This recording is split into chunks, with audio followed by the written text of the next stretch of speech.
Good afternoon, everyone. Really, good afternoon. It's a matinee for us here at Folks. My name is Thane Rosenbaum.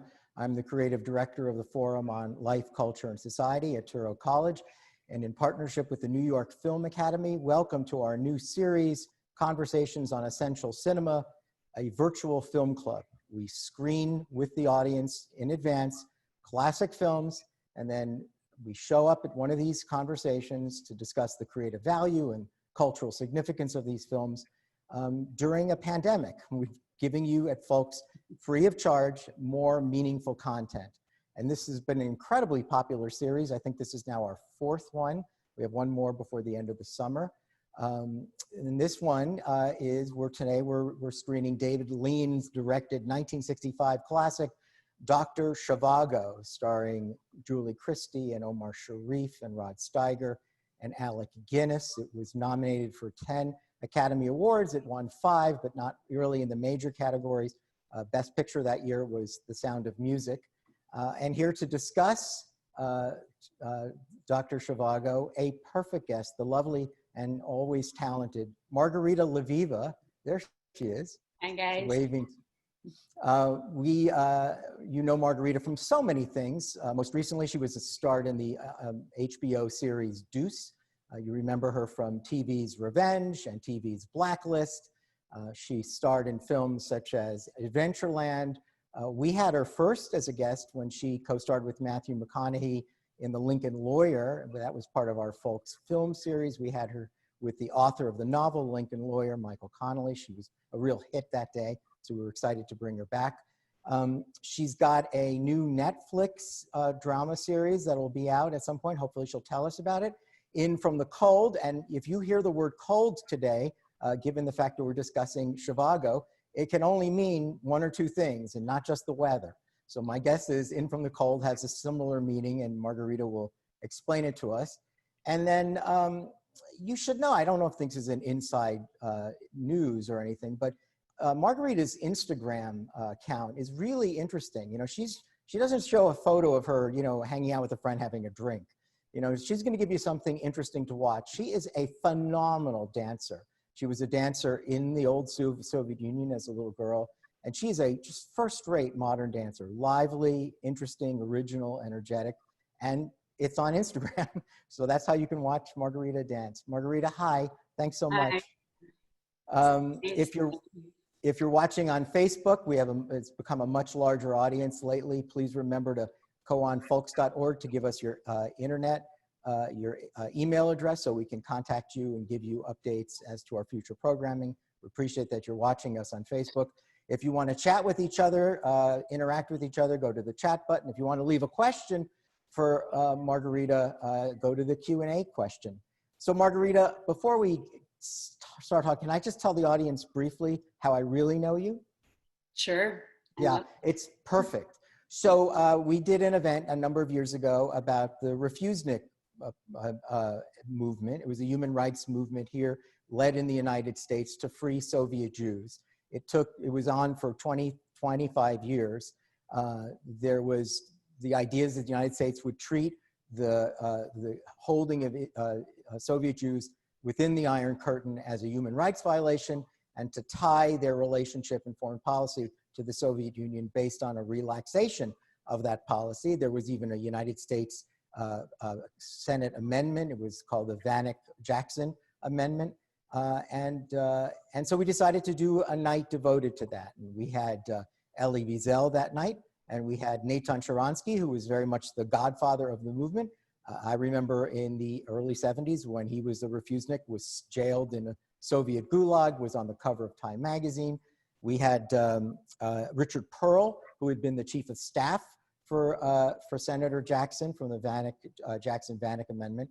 And I decided, you know, we really should have someone else, someone who is a child of the Cold War, who's a beneficiary of the movement. And I had seen Margarita in this off-Broadway play, The Retributionists. And I'd read something about her that she came from the Soviet Union when she was 11. And then I saw her in this, where she dances, by the way, in Adventureland, where she co-stars with Kristen Stewart and Jesse Eisenberg, by the way, also former guests at Folks. All three of you have been guests here. So I called her up And I said, here's what we're going to do. Do you have any interest? She was totally interested. And then she said, of course, and got off the phone. And my first thought was, who is this girl? She was so incredibly young. She didn't flinch. I thought, wait a minute, you want to be on stage with Elie Wiesel and Natan Sharansky and Richard Pearl, and it didn't even occur to her. In fact, I called her manager, and I said, the guts with her. And he said, oh, no, that's Margarita. Unfortunately, we lost her that day because you may remember you had to film an episode of Revenge for ABC. But anyway, that's how we know you. And that's why you're here to discuss Dr. Zhivago. So thank you. Tell us, when we talked about this initially, I had this idea to have Zhivago, but so did you. Why did you want to pick Zhivago? I just rewatched it recently, and obviously the movie doesn't take place in Russia, it doesn't have any Russian actors, but there's something about Dr. Zhivago that just still screams Russian history. It's such an epic romance. And, obviously when people joke to me about even filming The Deuce, I think there was a day that George Pelicanos, I asked him, I was like, what song is going to be playing during the scene? He was like, the theme song from Dr. Zhivago. So yeah, I was just really excited to revisit it. I haven't watched it in many years, so to go back and see it again and to be able to discuss it, a film that supposedly takes place in a place where I was born and grew up, was just a real treat. And also that time period. Is really Do you think of yourself in the way that I described you as sort of, I would consider you to be the last child of the Cold War. Literally, you came here. You came here the day that, literally the year that the Iron Curtain collapsed, 1991. Yeah, it all happened we came January 24th, 1991, and it all happened within that time. And I feel very privileged because I feel like I got to experience Soviet Union prior, and obviously have a lot of memories. I was 11 when I came, so I really got, my initial years and everything that was instilled in me was of that time, and I still feel very connected to that time. So. But you were also, I would say, an artist even for your first 8 years. When you were 3 years old, you were a rhythmic gymnast. Tell the audience, and you were sort of in the Soviet system, although during Glasnost and Perestroika. But I would say that not only were you the last child of the Cold War, you're among that last generation of Soviet artists, right? Yeah, I mean, it was around 3, I was walking with my mom and I saw these ribbons and balls and hoops flying around, and I was like, I want to do that. And so mom, being a good mom, walked me in, and they did a bunch of tests, and they tested my flexibility. And I remember one of the women saying that I had a propensity for putting on weight, and I was a little heavy at the time. And my mom explained to them that I had just visited my grandmother, and she promised that I would lose the weight. I mean, I was like 3, which is wild. And then I started training, and then I became, at the time, all the programs were subsidized by the government. So I essentially I was in the government rhythmic gymnastics team. And, and this is the other reason why I love the movie. I mean, the lead character is a poet, and growing up in Russia, the things which was so beautiful about that period is, starting at 5 years old, I was memorizing some of the greatest poets of that time, and, and Russian history. And I too started writing poems when I was pretty young. I still do, and painting. And it was so, even though we grew up in a very intellectual home where, studying and science and mathematics were really important, but also developing this part of yourself that was creative.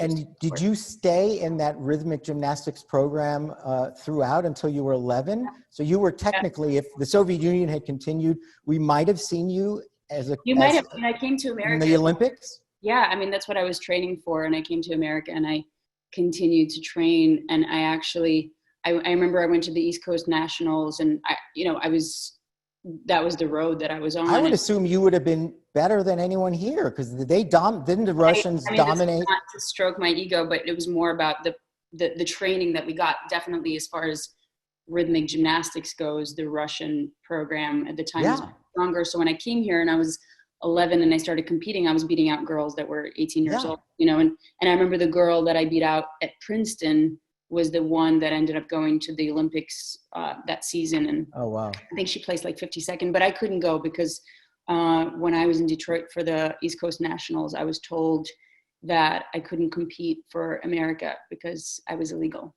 So I didn't have, we came here without any paperwork. So yeah, can we just talk about this? I don't think I knew this. So when you came here with your family, at that point, even in 1991, were you sort of part of the refuseniks era, or did you come here or in other words, were you pressured to emigrate so that you were being let out, or did you find a different way to come here?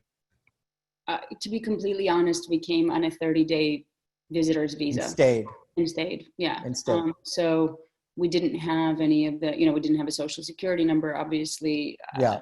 Obviously none of the benefits that one is so here, Donald Trump, if you're listening, I just want to make a point that if you want to remove immigrants, we would have lost Margarita Lviva. That would have been awful. So there would have been a real loss to the United States. So keep remembering who oftentimes shows up in the United States.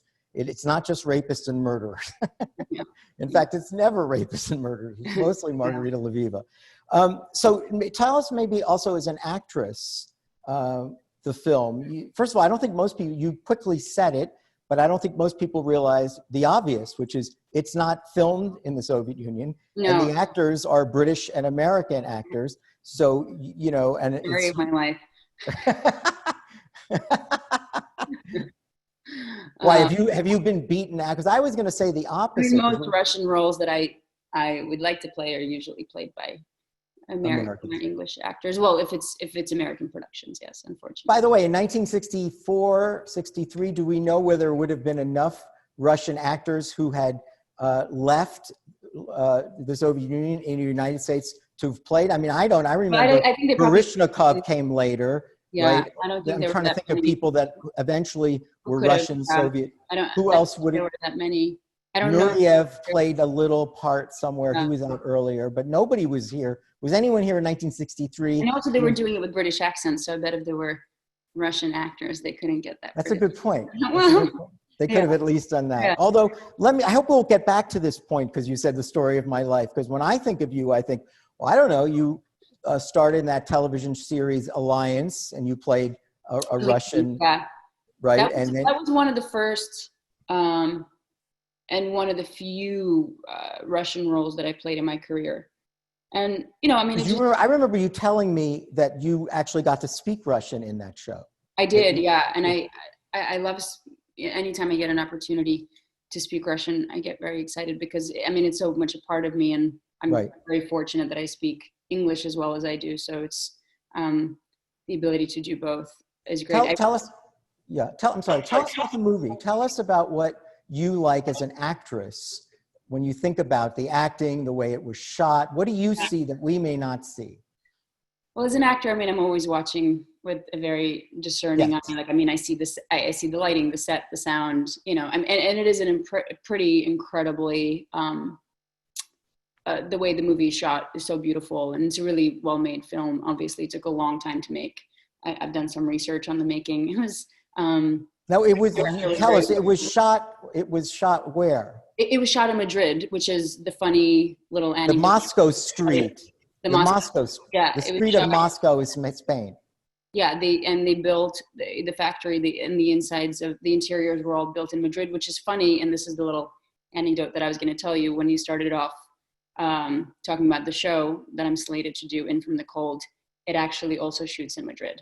I was like, that's interesting. So here you have two Russian stories that are both being shot in Madrid. Yeah.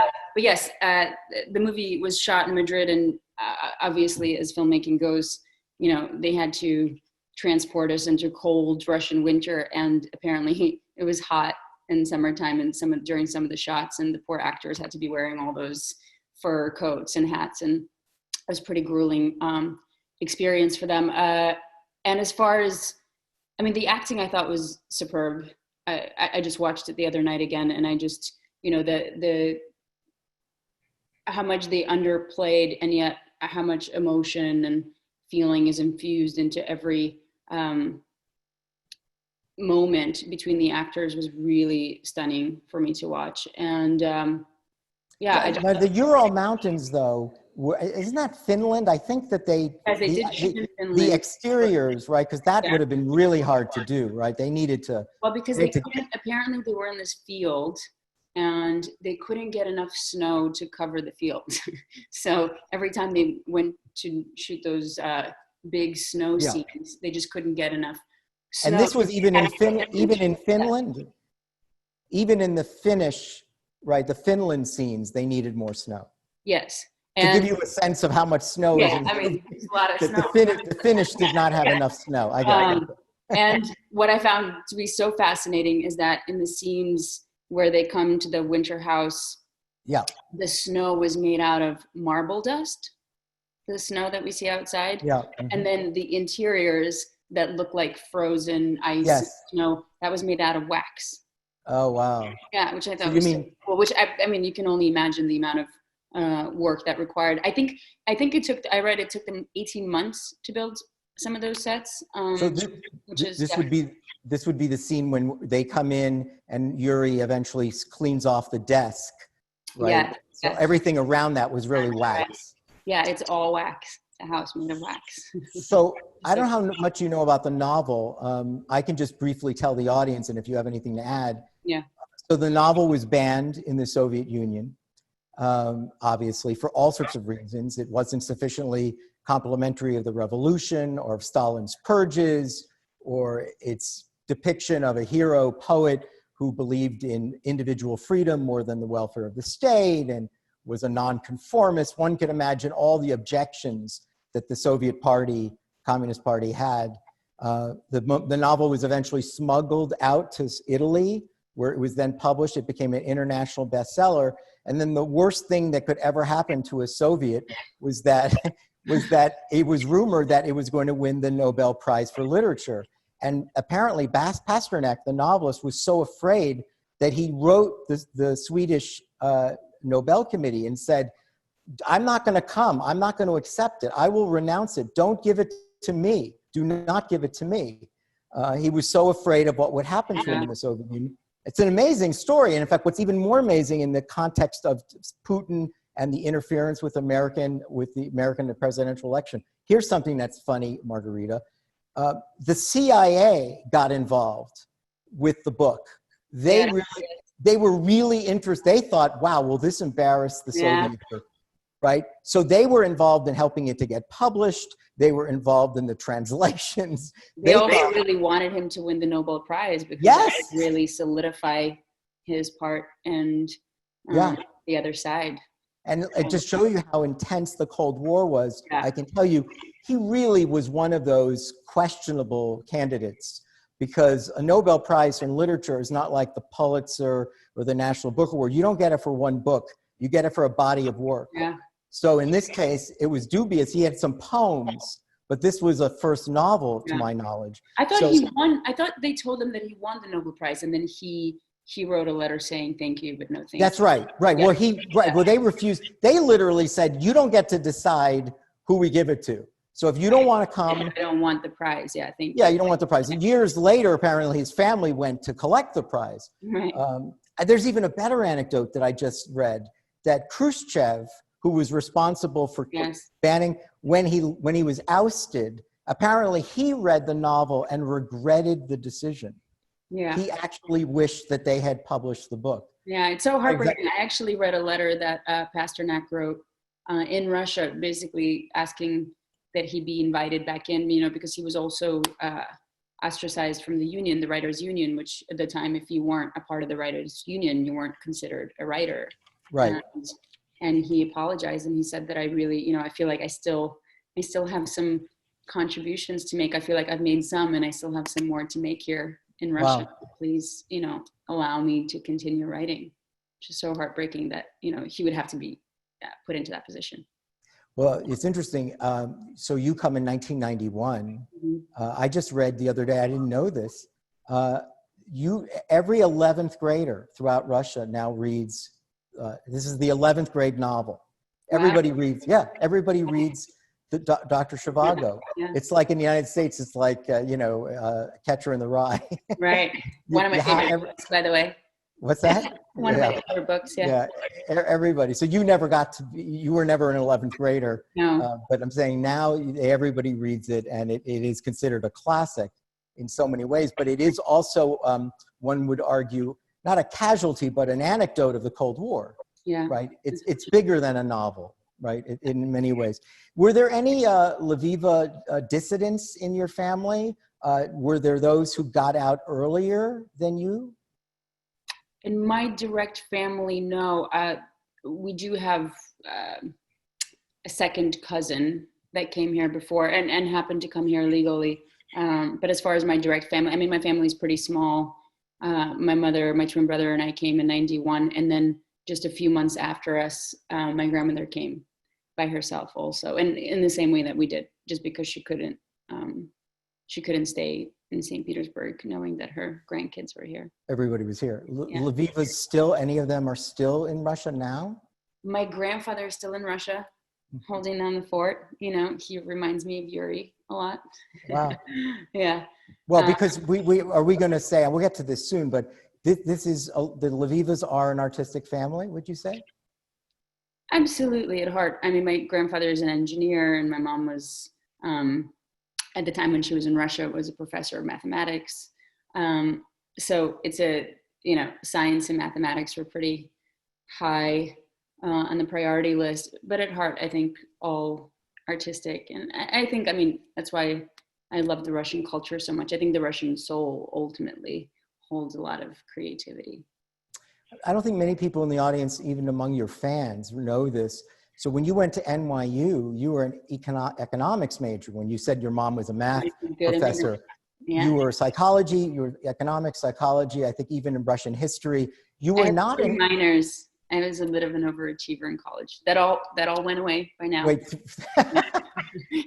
Given up on that. And no, that's not true. The folks audience is really smart. So if we bring somebody back, Margarita, they have to be really super smart. People really love you. The things. I did the economics because I was graced. I think as part of my family history it made sense to me. When kids went to school and they were like, I don't get this economics stuff. I think the average grade in economics is a C, usually in college. But it was common. I was like, this makes sense. And then I was always really fascinated with human behavior. So psychology was high up on the list. And then Russian history because I wanted to know the history. And then philosophy and sociology because I don't know. What is interesting about it, Margarita, is that you went to NYU, so people would imagine immediately that you were in the Tisch School of Dramatic Arts. The truth was, I don't know if you took any drama classes in college. I took some, and there was one funny story. I took a class, and I always took acting classes, and always said that, I'm just a business person here trying to get more comfortable speaking in front of people. This is why I'm taking this class. I'm not an actress. And I remember I had to prepare a Shakespeare monologue for the class. And I asked one of my girlfriends in acting class to help me prepare for it. And she was an actress. She was someone that wanted to have an acting career. And I remember she worked with me on it. And she's like, please do not go into this acting thing because obviously you're not an actor. I thought it was the other way around. I thought she was saying, please don't come into this business. What we need is another talented female actress. No, she's like, yep, you're not an actor. She's like, please don't, so that was funny. That is funny. Yeah.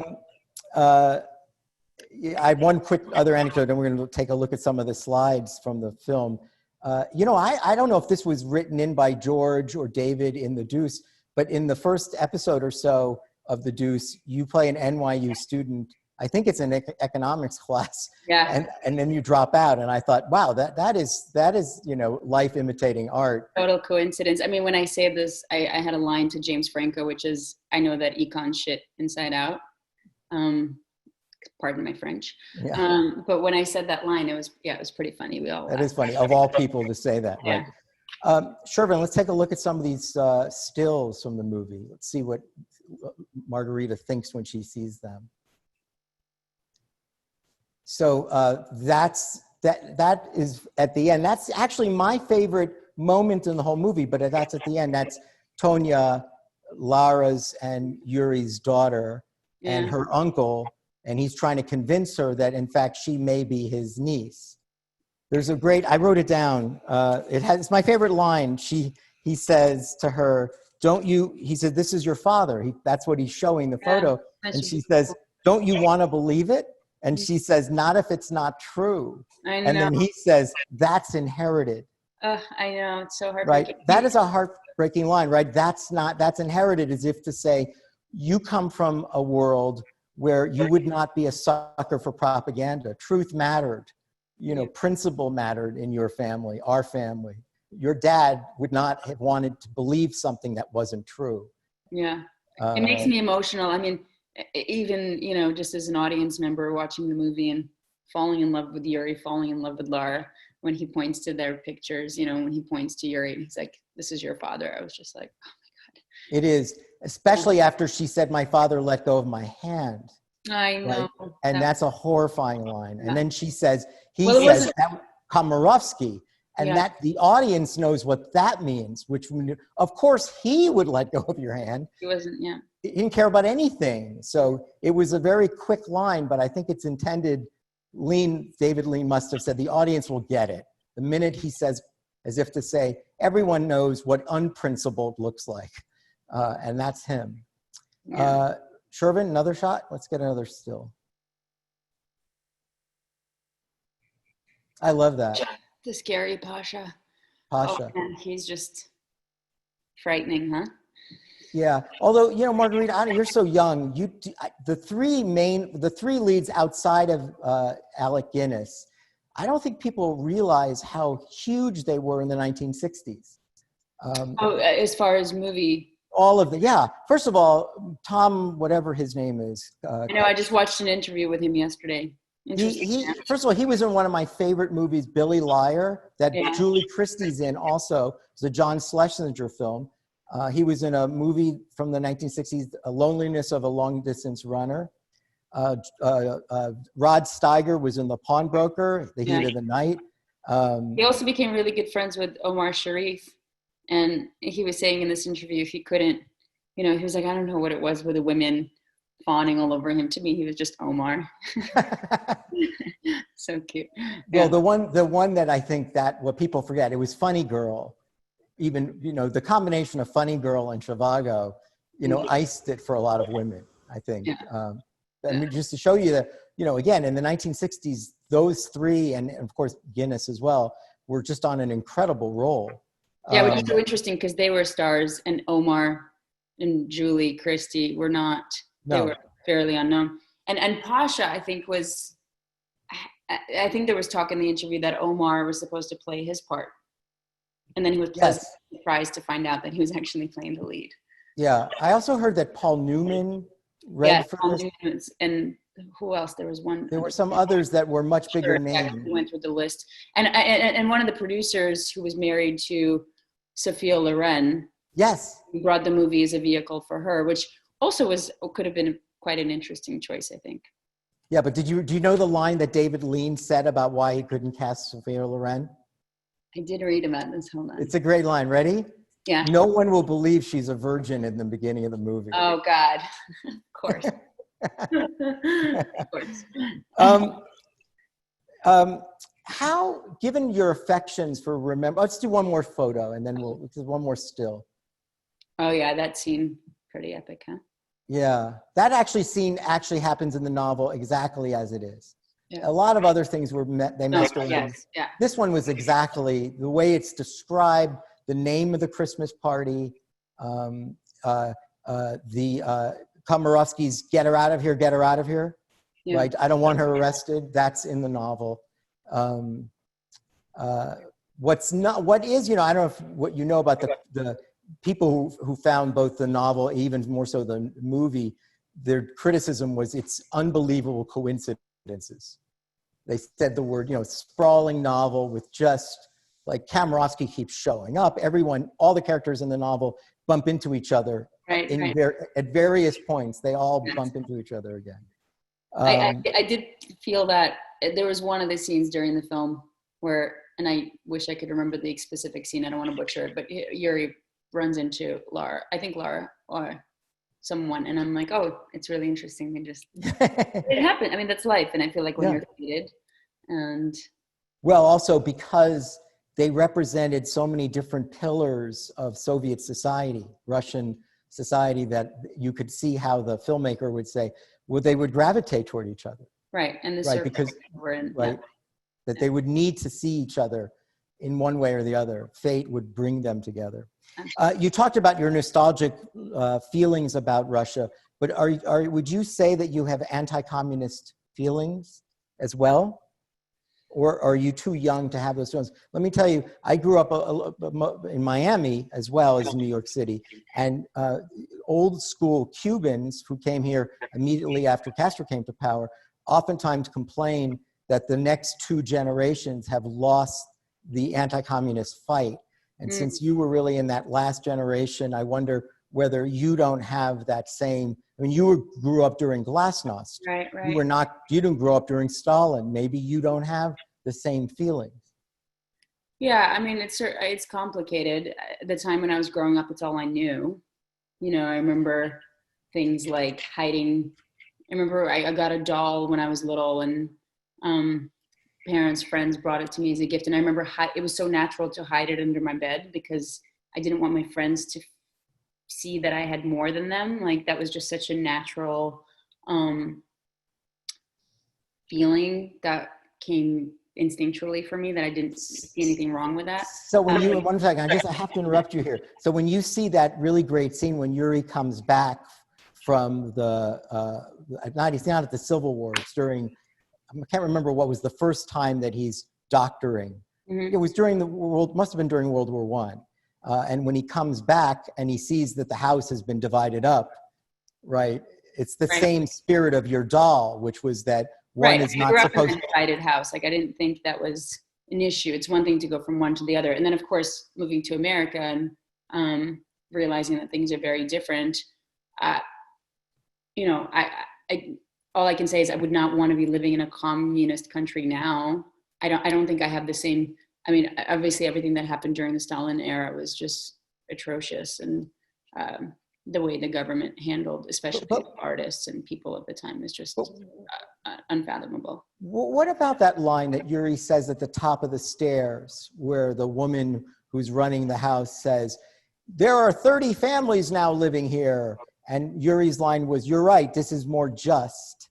And people see that, right? They see that line and they're saying, "Is he serious?" Because he does have some affection early on. You know, even his brother meets. Yeah, sorry. Go ahead. Yeah, no, go ahead. No, I didn't think, I mean, to me, and maybe that's just where I'm coming from, but it felt to me that he was, you know, a creative person and being kind of sarcastic, like, I will play your game, like, sure, this is more just according to you, so I will go that way. But I didn't take it as, that he bought into the premises of the revolution. Right.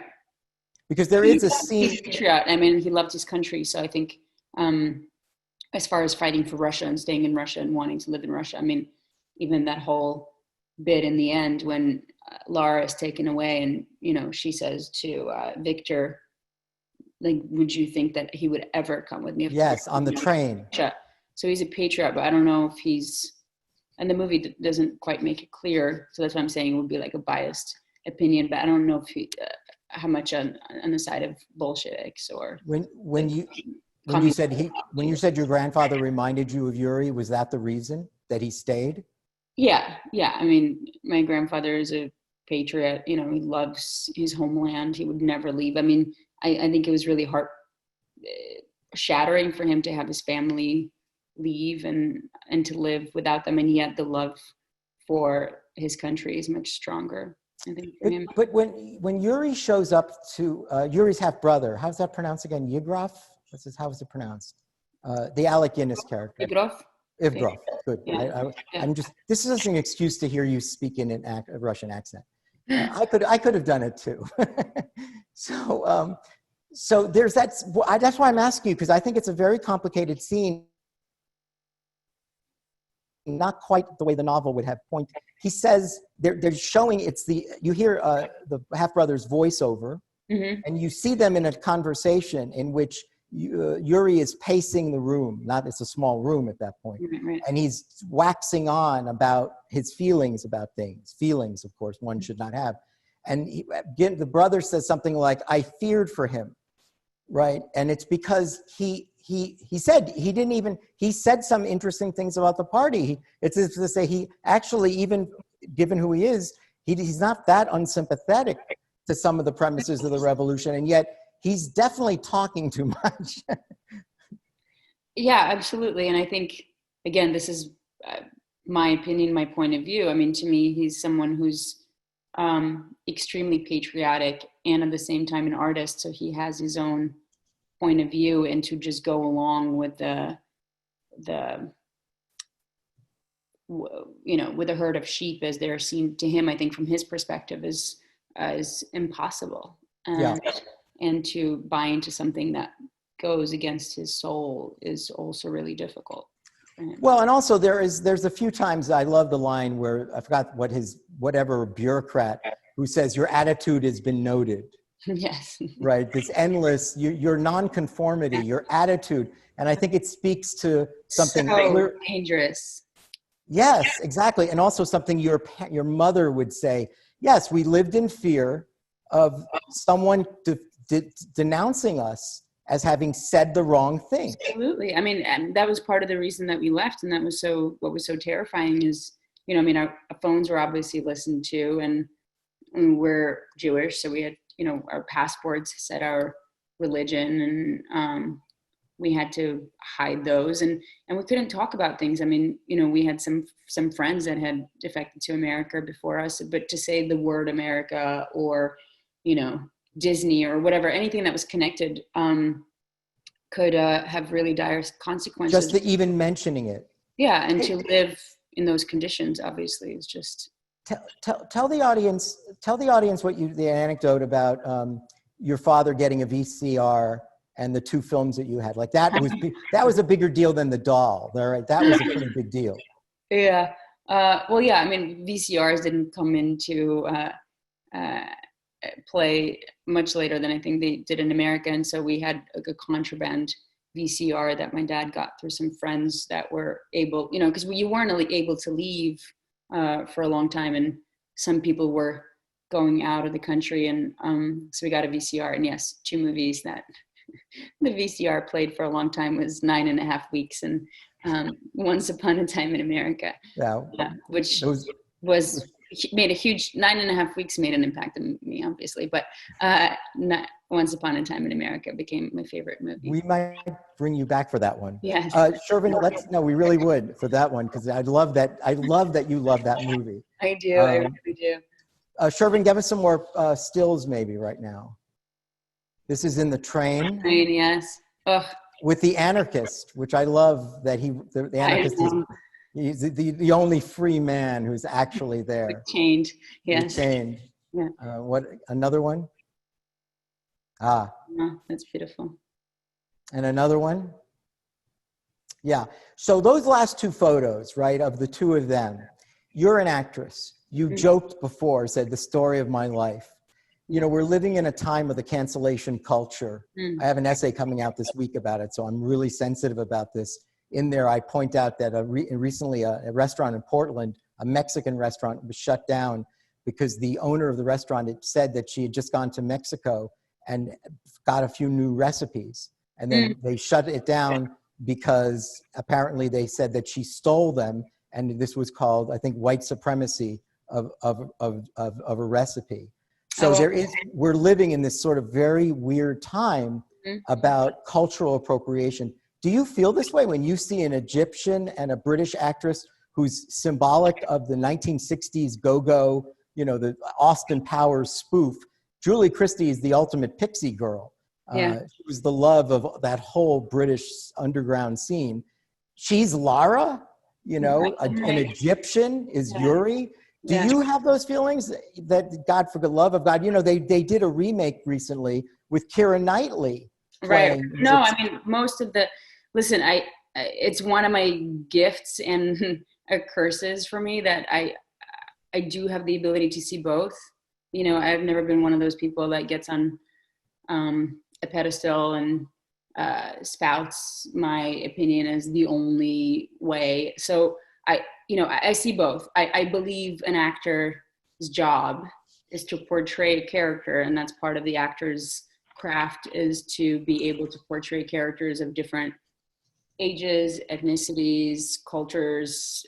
It's the times when you had Shakespearean plays being played by men, and so it's, or when you do plays in college playing an 85-year-old woman. So those types of things for me personally have never really rubbed me the wrong way. I feel like if the person is right for the job and if they're doing good work and are able to tap into that character, I feel like sometimes even as an actor, or at least I found in my experience, when I'm too close to a character, sometimes it's harder to tap into it. And sometimes being very different from the character that you're playing, you could bring a different kind of interpretation, and sometimes a more interesting one.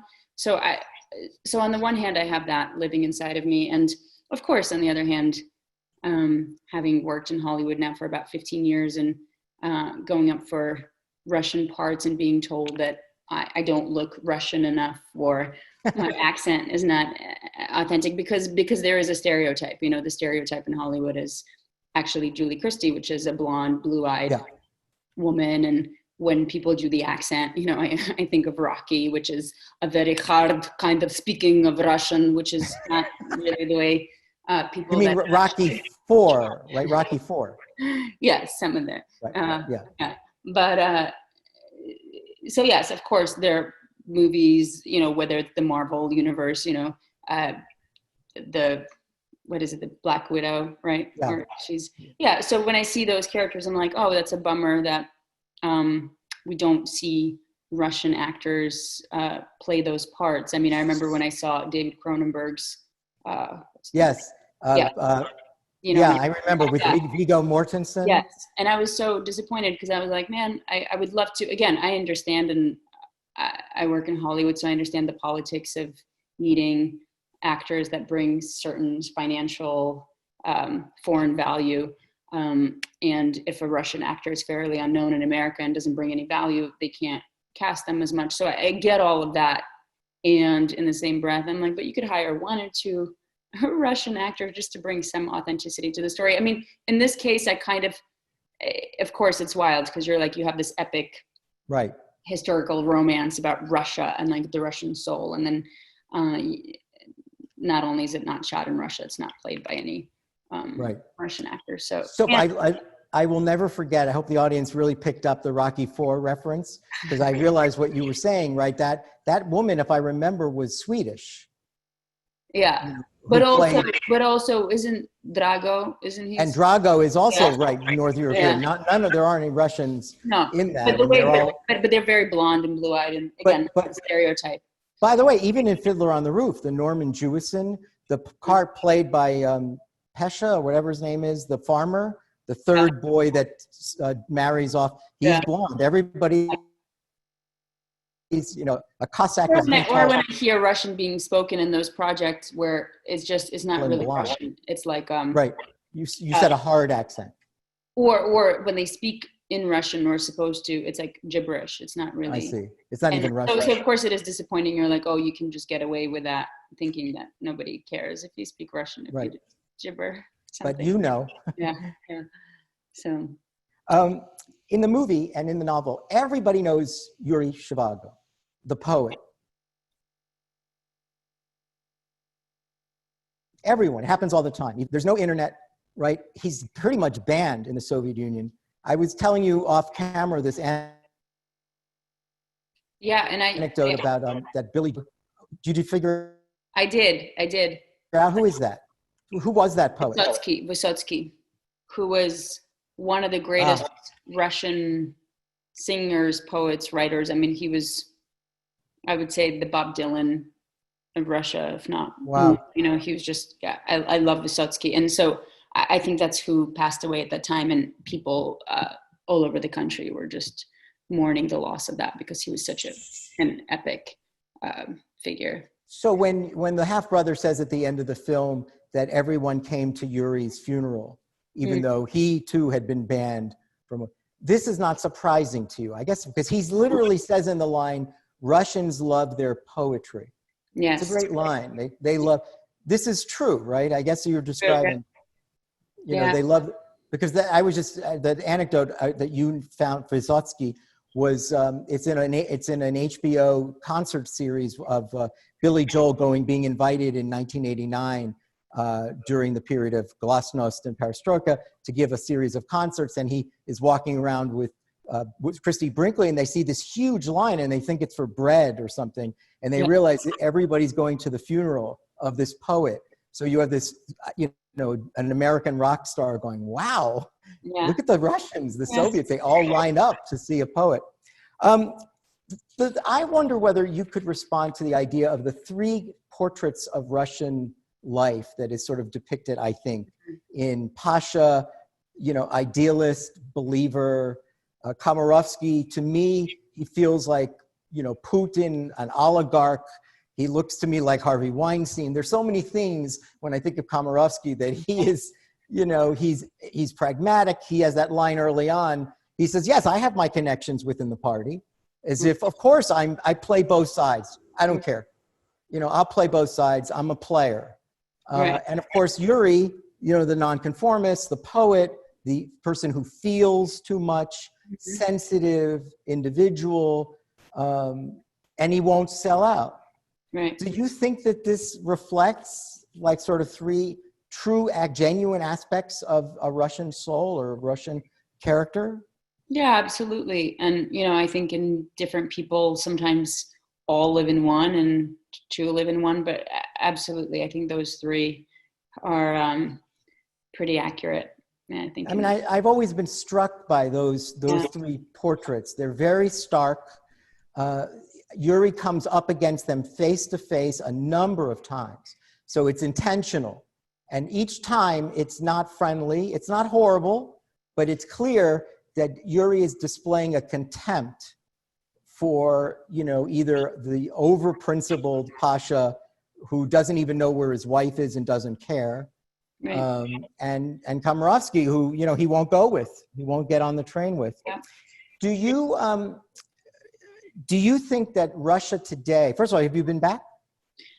Yeah, I used to go back quite often because my father, until he passed away, was living there. So I would visit him. And I actually ended up doing a film in Russia about 6 years ago now. Obviously, all in Russian. Really weird in this time. Yeah, all in Russian, a whole Russian crew, Russian actors. One of the best experiences of my life and my career. Wow. And I haven't been back since the premiere of that film because I had some, I had to renew my passport, and then I was working on the Deuce summers, which is usually the time that I go. So, when you think of Russia today, does it make you think at all of Zhivago? In other words, first of all, what is your feelings about the country today? I assume you're saying, I'm not thinking, Thane, of getting a summer home there. I don't know what your thinking is. Are you thinking, I don't know, are there still in your mind shades of the story of Zhivago state? Are there shades of your childhood still alive today? Shades of my childhood, absolutely. And again, as I mentioned, I think, listen, it'll always be my home, right? It's a home inside of me. And so much about St. Petersburg, especially the city that I'm from. And I had plans actually this summer, which got obviously canceled, to go back for the White Nights, which is my favorite time in St. Petersburg. And so I'm still very connected, and there's so much that I love about the Russian culture, and of course politically and where the country is today. I would have a hard time imagining myself living there. I would just have a hard time fitting in, having been so Americanized. So in that sense, it would be difficult. With the Mueller report and the election of Donald Trump, the words Russian meddling, if you just do a search, Russian meddling, it's come up a zillion times, right? Yeah. Gajillions of times. So I wonder whether someone who came here at 11, who's again, will call the last child of the Cold War, who looks at Putin and looks at oligarchs and sees them differently. In other words, in your mind, you know, isn't it like some way, it's a different version of the same problem of the party? that is there a different sense of freedom today? It does seem like you have a president for life in Putin. Right. Yeah, I mean, freedom and Russia are two challenging words to associate. I think, it just depends. It's complicated, and I think it depends how you define it. And yeah, we could do a whole hour on that, if not more. Yeah, it's. Do your friends ask you questions? Because again, Russia is in vogue because of the politics of this administration.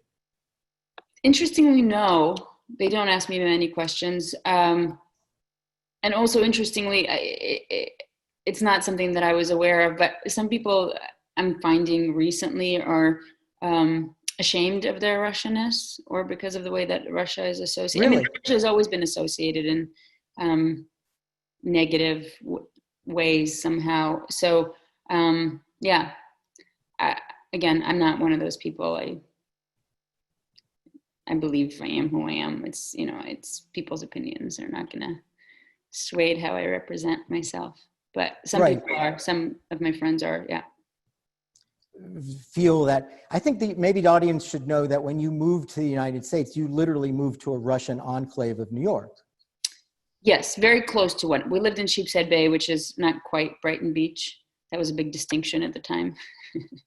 But yes, very close. And I went to. There was a way to remain Russian as an 11-year-old girl. There was a way to connect. And we consciously chose not to, interestingly, because, and I remember, and when people ask me, because I have some friends that came here at 11 and they still have an accent, and people say, why do you speak so well, and why do you feel so American? Because I remember coming here and thinking to myself, well, if I'm here, then I want to be American. I want to know what it's like to speak like an American, to write like an American. I was never one of those people that wanted to come here and continue to stay in my circle of only Russian people, which some people have, and some of my friends have. They still live in the Russian communities. They only go to Russian stores. They prefer to speak Russian. And yeah, that it's its own thing. I love visiting it, and I love everything about it. But just, again, now that I live here, I want to be a part of this world as well. I read somewhere, I'm sure I read this, you didn't tell me, but people remember, people outside of New York know the LaGuardia School as called the Fame School. Yeah. They made 2 movies about that. Yeah. So I remember reading, or you told me, I know that you had gotten in as a dancer. You chose not to go there, but you got in as a dancer. I should tell you, you don't know this, that one of the English teachers there for years was teaching one of my novels. Oh, wow. And I would come in, it was a course in creative writing, and I would come in every year and do a little reading for them. And you know what I noticed? And it would have been roughly the time that you would have been a senior that I was going there. Half that class was Russian kids. Oh, wow. Yeah, I was really impressed. Again, unlike you, much more accented. I heard their voices. Yeah. But I don't know if you realize that you would have been part of a pool of kids, talented Russian kids from that part of Brooklyn who went to the high school there to either play music or dance or. Yeah, I didn't realize the amount of Russian students they had. We did have a few young girls from our gymnastics school and our dance center that ended up there, but I didn't realize the amount. Yeah, it's fascinating. No, I find it interesting. I also think of it when I think of Israel as a startup nation. I think of your mom. I think of so many of the Russians. There's 1 million Russian Jews, all of whom with engineering degrees. You said the Lvivas were all engineers and mathematicians. I'm thinking, yes, of course. The Israelis took 1 million of them. And, that's why they have more startups than anyone else. It's probably because of the former Soviet Jews that now live there. Let's take some questions. I'm sorry, did you want to add to that? Or? Oh, no, I'm good. Okay. Yeah. Let me take a couple questions. One I saw that was very intriguing. This one. I have to read the whole thing, but it says, one thing that struck me watching the movie today, this actually comes from one of our board members, Brett Feeder, is how different they portray passion and sex in 1965 than they do now. He then says, I was a huge fan of you and the show in The Deuce, a very different and dark view of a love story and the dark side of pornography and sex in 1980s New York City, of course. He says, as a young actress today, do you feel that some of the graphic nudity and sex is unnecessary and gratuitous, and maybe even there is simply because this is what men want and not really necessary to the story? He is not referring, he's saying in parentheticals, he says, I am not talking about the deuce. Right. He wants it to be known. Okay. Yeah. Listen, I certainly think there are projects, and I've read some of those projects and chose not to participate in, where unfortunately the nudity is too gratuitous and unnecessary. And it's one of the things whenever I'm working on a project, whenever there's either a sex scene or a nude scene, that I ask, what is the story that we're trying to tell here? You know, is it just that we need a shot of a woman in her underwear, you know, walking around the apartment, or are we trying to show the audience a woman who's comfortable enough to walk around in her underwear around the apartment? Like, and so that is always my way in. And unfortunately, yes, unfortunately, there are times when creatives choose to use those situations unnecessarily. Do directors push back? Are they able to hear what you just said? Most directors, you think? I've been fortunate enough that do, and again, because I'm one of those actors, I feel like once I'm on a job, my job is to tell the story to the best of its ability. And so if there's a scene in the script, I'm always trying to weed it through and say, like, what is the story that we're telling with this scene, and how we aiding the, you know, the entire story. I mean, that was one of the things on The Deuce when I remember early on, I think maybe episode 2 or 3 in the first season, I had to do another nude scene after doing the first nude scene in my first episode. And I asked David and George, I said, why do you guys really need to see me, you know, doing this? And they said, yeah, we actually do, because so much of the series revolves around women that are getting paid to have sex and don't really have a choice. I see. And you're one of the few characters that actually chooses to participate in these situations. And you're one of the few characters that gets to tell the story of what life was like for a young woman in the 70s who felt liberated and didn't feel constrained by some of the societal norms. Sex on her own terms. Right. So from that perspective, I was like, okay, now I can go deeper into that story and you know, explore it from that point of view. So here's a question also, cool, from another one of our board members. That's nice. Hugo Bereka. If Hollywood demands Russian stereotypes, are Americans portrayed in Russian film in an analogous stereotypical way? No? I haven't found that to be the case. I mean, I haven't seen most of the Russian films that I've watched are surrounding Russia and Russian culture. So I can't think of one that I've seen that has American characters that especially portrays them in a stereotypical way. But, yeah. Let's take one more, and then we'll say good day to Margarita. This comes from Tina Ravitz. She says, what was it like for you to be Jewish growing up? Could you practice your religion? Unfortunately, no, we could not. I remember the one time that we attempted to go to a synagogue growing up that there was, again, I was pretty young, but I remember people outside and we weren't allowed in. So yeah, we couldn't practice the religion at home. And that's why I was so eager to learn about it when I got to America. I went to yeshiva. When you were growing up, did your family, either personally or others and their friends, were they familiar or had friends who were refuseniks who were actually imprisoned in Soviet gulags? Do we know anyone that you knew of or your family knew of that actually lived like Sharansky, for instance, or the number of refuseniks that were put in prison? I'm sure they did. I mean, and that's the unfortunate part of the history is someone ends up in jail at some point or another for something. That was my secret wish when we wanted to have you for that event. I wanted to get a photo of you and Sharansky to send to your family. That's what I really wanted. I thought that would be the Margarita Levine. I really wanted to be a part of that event. I was so disappointed that it didn't work I know, out. and I want you to know, I told that anecdote. I so admired that. I thought the gumption of you, that you wanted to be there and wanted to represent, you know, your feelings about, you know, what it was like to have been imprisoned behind the Iron Curtain. I thought it was so impressive. Yeah. And I never forgot it. I told that anecdote now to a very large audience on Facebook and on Folks. All right, before we say... Someone asking here for me to say a sentence in Russian. Yes, why don't we do that? С вами сегодня было очень приятно разговаривать. Спасибо, что меня пригласили. Can you tell us what that was? What did you say? I said it was really pleasant to talk to you today. Thanks for asking me, for inviting. Oh, that's so lovely. And can I just say something? Unlike the hard Russian that you were describing before, that was lovely. The sound of it, the syncopation of it. Are we missing out? That we really should be realizing that, for instance, Russian poetry spoken by a Russian.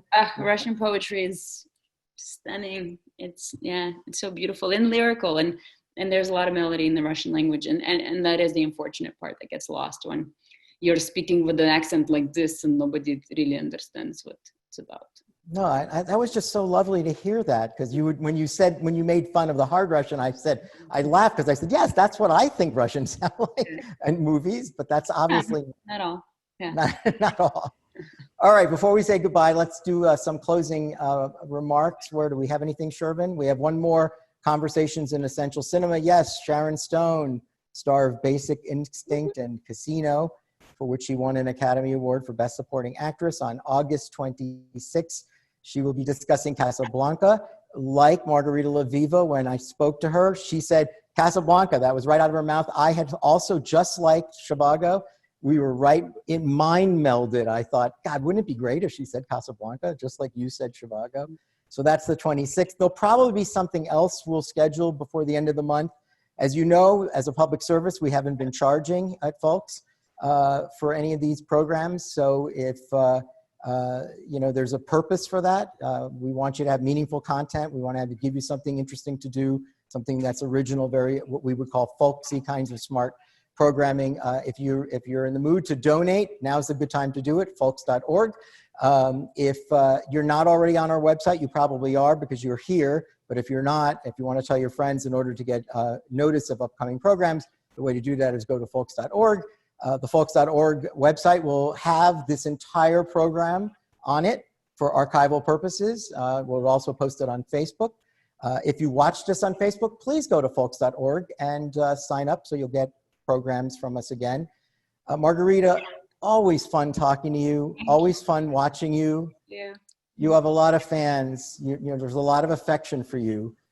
We're rooting for you. We're excited about this. Oh, do you want to tell us briefly about the Netflix series that you're about to film? Other than it was supposed to shoot in Madrid, and we'll see what happens now. Is it still going to be in Madrid when they shoot it? Nobody knows. I think we're in such a uncertain time with that kind of stuff. So we don't know yet. I would love to, because I think Madrid is a beautiful city. Am I giving anything away if I say that you are playing a spy? No, that's out there. Yes, I'm playing an ex-Russian spy who was trained by the government. I could not relate when I read the script at all. Where would you get any point of reference, Laviva? No idea. Zero. Yes, I'm very excited. All right. Well, we hope to have you back here, maybe for Once Upon a Time in America. Maybe we'll do it from the cold. We'll do something. Anyway, goodbye to Margarita. Loved having you here. You're a really good friend of ours and mine personally. Thank you. Thank you so much. Thane Rosenbaum from I appreciate everything you're doing for everyone, especially doing this for free right now. It's huge. So that's very lovely for you to say. Thank you. It means a lot to me. Thank you, Margarita. All right, I'm Thane Rosenbaum for Folks. Join us again. See our programming on folks.org. And that's Margarita Laviva, everybody. Bye-bye.